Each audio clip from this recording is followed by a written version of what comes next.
રાહુલ ગાંધીએ કહ્યું કે નવી દિલ્હી રેલવે સ્ટેશન પર થયેલી ભાગદોડ દરમિયાન આ લોકોએ બીજાઓને મદદ કરવા માટે પોતાના જીવને જોખમમાં મૂક્યો, પરંતુ તેમનો અવાજ સાંભળવામાં આવી રહ્યો નથી અને હું તેમની માંગણીઓ સરકાર સમક્ષ મૂકીશ અને તેમના હકો માટે બધી શક્તિથી લડીશ। લોકસભામાં વિરોધ પક્ષના નેતા રાહુલ ગાંધીએ તાજેતરમાં નવી દિલ્હી રેલવે સ્ટેશનની મુલાકાત લીધી હતી।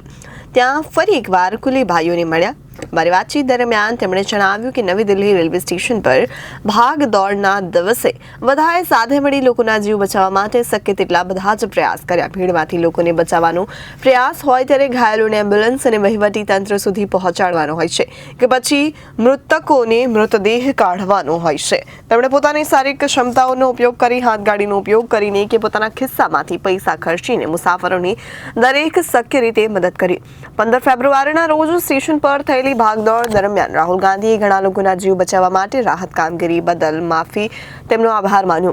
તેમણે કહ્યું કે તેઓએ આ ભાઈઓની કરુણાથી ખૂબ પ્રભાવિત થયા છે। જેઓ પોતાનું દૈનિક મજૂરી કરવા આવ્યા હતા તે હજુ પણ આર્થિક મુશ્કેલીઓમાં જીવી રહ્યા છે, પરંતુ ઉત્સાહ અને સદભાવનાથી ભરેલો છે કે તેમની મદદની જરૂર છે, જેના સંદર્ભમાં તેમણે પોતાની માંગણીઓ વ્યક્ત કરી। હું ચોક્કસપણે અને તેને મદદ કરવાનો શ્રેષ્ઠ પ્રયાસ કરીશ। હું તેમની માંગણીઓને સરકાર સમક્ષ મૂકીશ અને તેમના હક માટે મારી બધી શક્તિથી લડીશ તેવું જણાવ્યું હતું।